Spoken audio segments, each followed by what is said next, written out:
What's up, everybody? Once again, my name is Matt, and welcome back to Let's Play The Legend of Zelda, A Link Between Worlds. In the last episode, we scaled Low Rule's version of Death Mountain, so in this episode, well, we're going to rescue the last sage by taking on the Ice Ruins.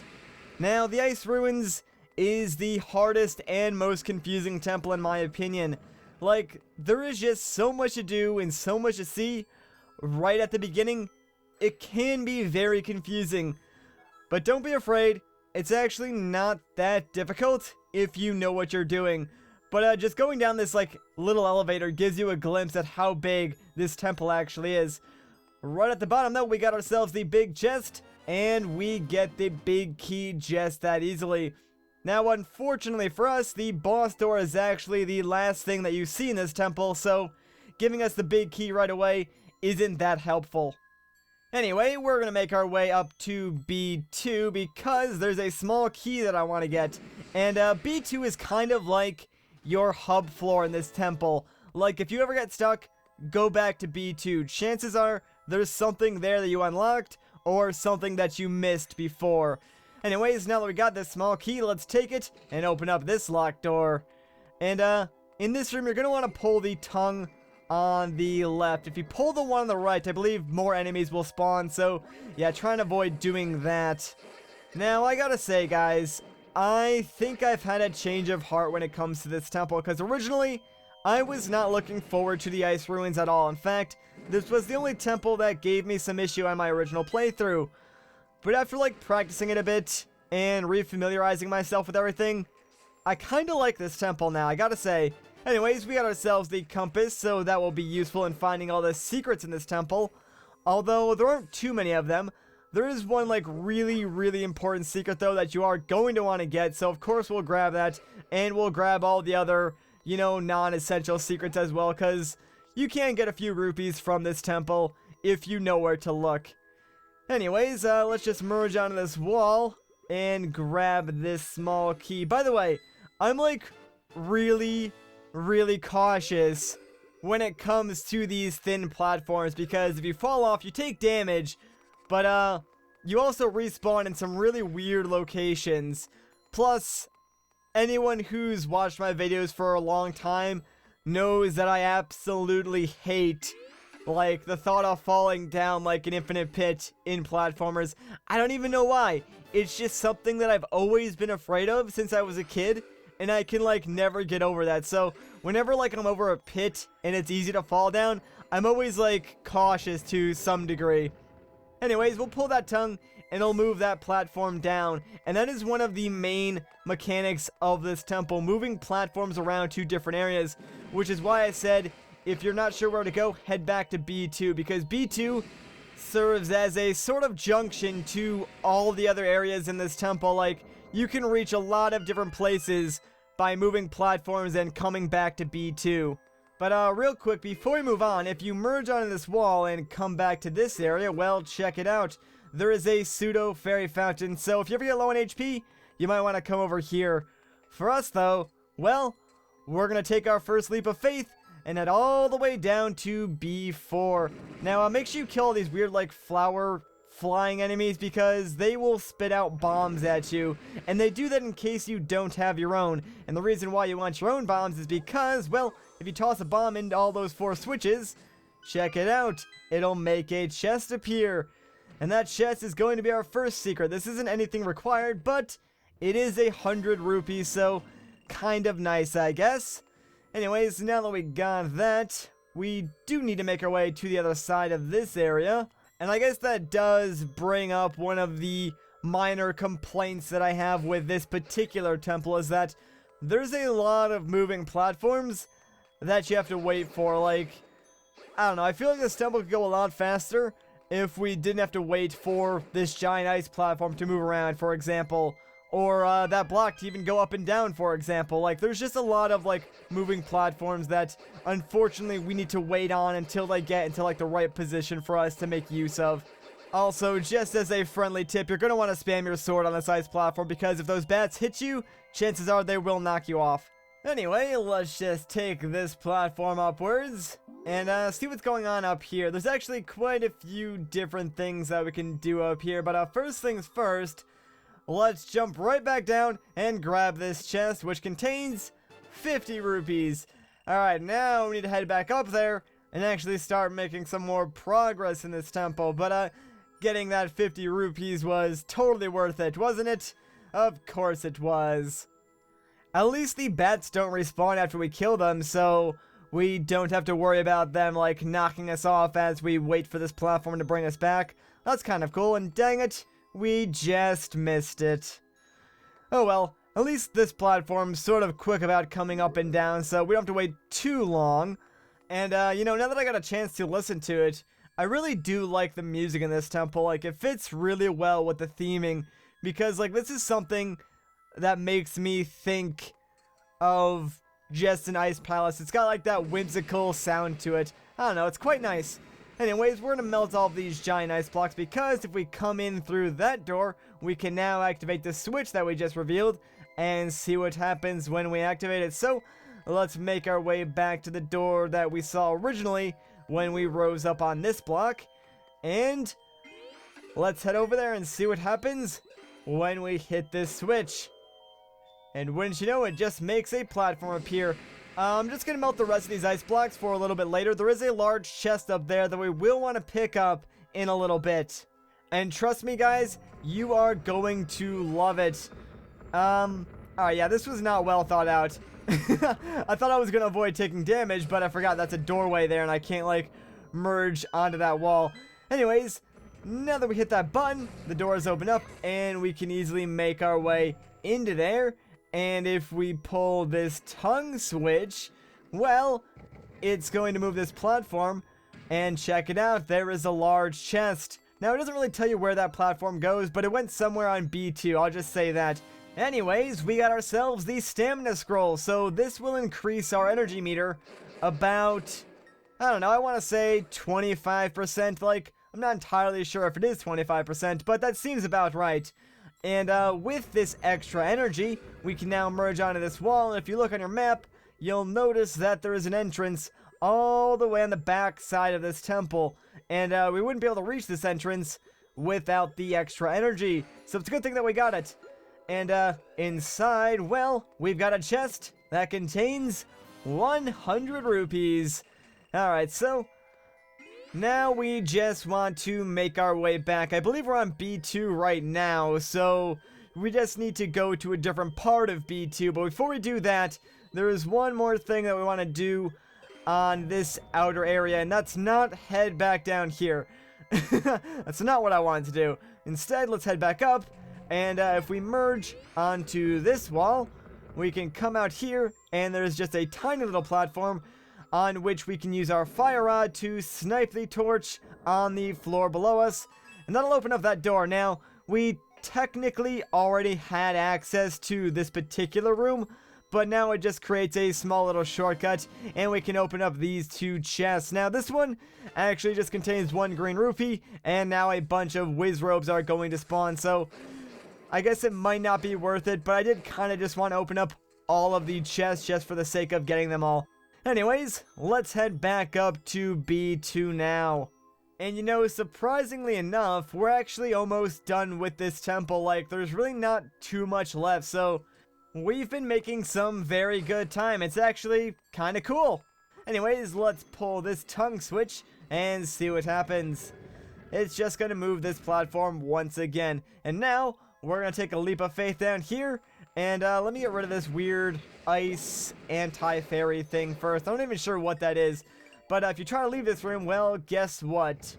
It's mini-boss time. That's why I wanted to get rid of that weird ice thing first. Because now I can focus on killing these evil demonic penguins. I don't even know why they want to kill me. Like, I like penguins a lot. They're actually one of my favorite animals. But these guys, they just want me dead. It's kind of rude. But I guess it makes sense since these aren't even the cute penguins that I like. These are the really gross, evil-looking ones. Like, look at him, man. He's green. No normal penguin is green. Anyways, after you kill off all those penguins, well, check it out. There is your halfway portal. But we're going to head off to the left since there's something we need to do out this direction first before we can go to the right. But we do need to get rid of all of these weird, like, enemies that bounce you back. That way we can cross this ice safely. And then pull this tongue switch, which causes this platform to again move, but this time into the room that's on the right. And that's important because we need to have access to the center of the next room in order to actually unlock the exit. So it's a good thing that we came over there first. So now that the center platform is in here, let me get rid of this guy real quick actually. But we can use our fire rod to light the torch above and unlock the door out of this room. And I think once you get to like this point in the temple, all the confusing stuff is pretty much done. Like, what makes this temple so confusing is just figuring out where the platforms go when you move them. And thankfully, for the most part, I think we only have to move like maybe 1 or 2 more platforms and we're pretty much done with this temple. Anyways, open up this chest and we got ourselves a small key, and that is pretty much the last thing that we need to get ourselves to where the boss door actually is. So we're going to head back up to B2 for the final time. But before we do that, let's go and grab this treasure chest. I think this one is just, yeah, it's monster guts, so it's nothing too important. Anyways, now that we got that, let's make our way to the boss door.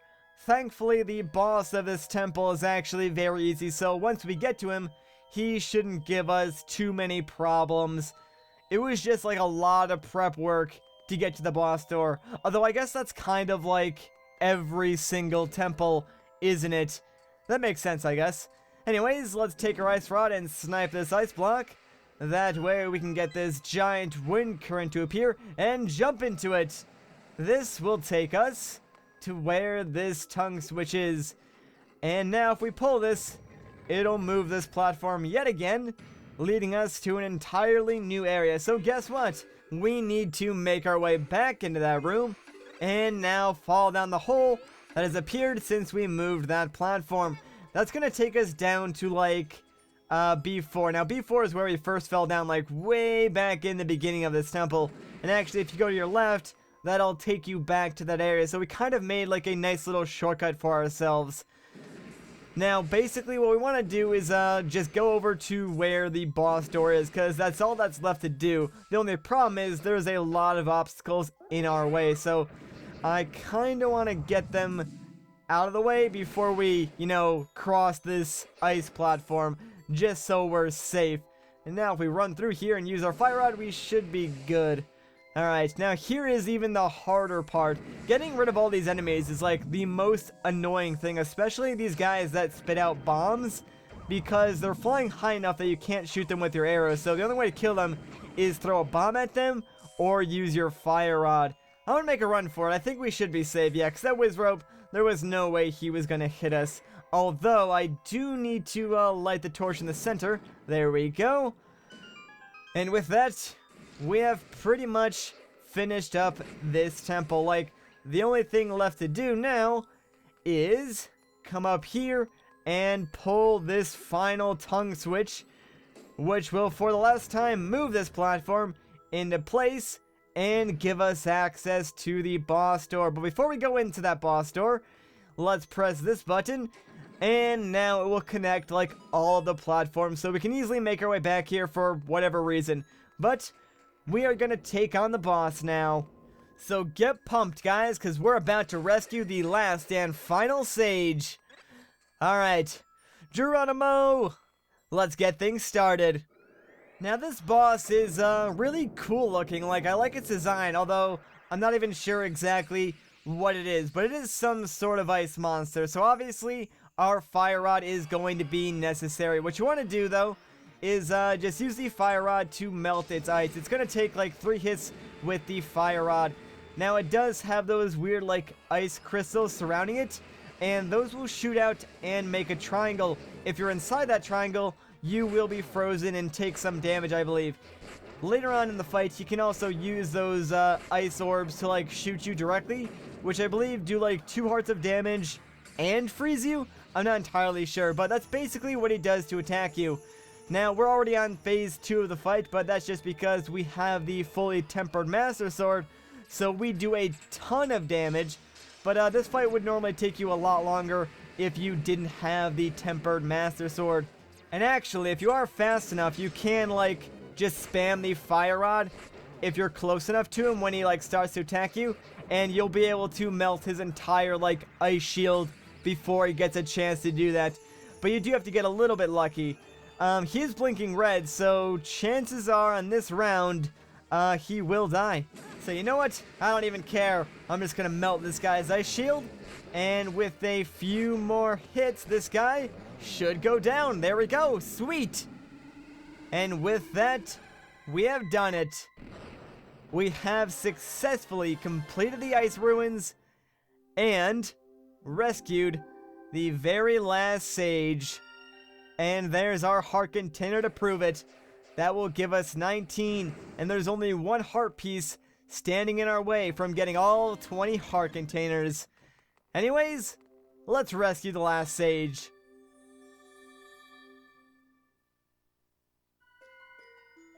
I wonder who it is. Well, it's actually Rosso from the ore mine. Well, just look at this. Who would have thought I'd see you here, Link? Not all that surprised to see me here, though. I've known for a long time that I was a sage. Never told anyone, though. It wasn't really a secret. I was just too busy mining all the time to mention it. Speaking of busy, now that all of us 7 sages are here, we'd better get down to business. We can use our power to dig up that triforce of courage for you. Oh, well, that'd be grand. You'll need it to defeat Yuga. So here you go, little guy. Take this, and then go save Hyrule. You got it, Rosso. And the 7 sages began buffering the triforce. I really do love this cutscene just because you get to, like, see all of these 7 sages up close, and they all look really detailed. It's kind of cool. And there's freaking Gully, man. Freaking Gully. I don't even know what to say to you, man. But the triforce is almost done loading. Aw, snap. There it is. And it's finally ours.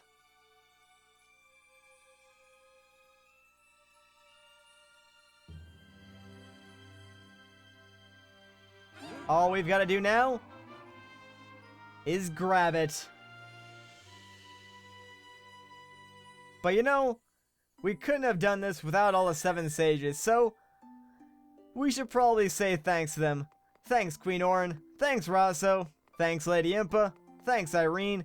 Thanks, Osfala. Thank you, Ceres. And of course, thank you, Gully.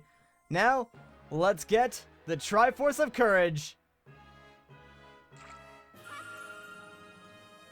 We got the Triforce of Courage.